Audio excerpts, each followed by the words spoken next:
But first tonight, the war in Syria has seen people from Europe go there to fight on all sides. Among them, Hauks Hilmarssonar from Iceland, who was an activist who had gone to join Kurdish forces taking on the group calling itself Islamic State. He was reported by Turkish media to have been killed earlier this year, but his body hasn't been recovered and there's been no official confirmation. Hauks' mother, Eva, who lives in Glasgow, is now hoping to find answers. Well, Eva is with us tonight. Thanks very much for coming in. Just tell us, first of all, how did Hauks get involved in this conflict? Well, he decided to. My son has always been, ever since he was a teenager, he's been activist. He's an anarchist, and he's always been that kind of person who does not turn blind eye on cruelty, on injustice. So he wanted to go there and fight ISIS and help establish democracy in the Middle East. That's what he was doing there, and of course he went at his own risk. But now seemingly he's dead, and even if people go at their own risk, they do not deprive themselves of the right to human treatment, and it's just international law that bodies should be retrieved. You say seemingly he's dead. What do you know about what happened? What we know is that he got missed in action. He went missed in action in February, and 10 days later the YPG announced him dead because they had not heard anything. And the YPG is the Kurdish force, yes, fighting ISIS. Yes.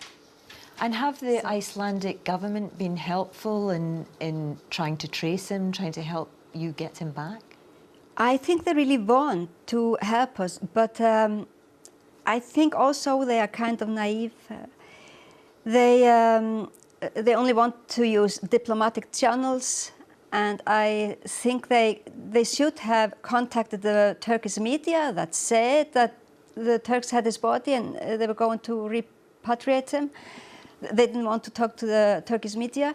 And now, when we get this news that bodies are just lying around for weeks and months, just decomposing there in open fields, I think that my government and also the British government, because Anna Campbell, of course, is or was a British citizen, that they should confront. This is another British person who's gone missing. Yes, and her body hasn't been found. And me and Dirk Campbell, her father, we have written an open letter to Theresa May and to Katrín Jakobsdóttir, who is the Prime Minister of Iceland, and asked them to confront the Turkish authorities about this. Is this true that bodies are just lying around? We actually have photographs. Why is it so? When are they going to do something about it? Are they going to let the Red Cross into the area to search? Eva, how did you feel about your son getting involved in this conflict? Terrified. Did you tell him not to go? He didn't tell me he was going. Of course, he knew that I would have tried everything in my power to stop him. But when we found out, I thought it was Greece. And when we found out that he had actually gone to Syria, of course, I was terrified. Fighting ISIS, fighting people who chop off journalists' head and stake them. Of course, I did not want my child to be fighting that kind of, well, I don't have a word that would be appropriate. So of course I was very, very afraid. And when did you last speak to him? How did he seem then? I didn't speak to him. We only had contact through email. And the last thing I heard from him was 4th February, and he was supposed to come home in January. And 4th February he told me that things had changed and he could not come home yet, but I should try not to worry. And I haven't heard from him since. Do you think there's a chance that he's alive? I have lost my hope, but there are people, both friends and family, who still hope and believe that he is alive somewhere.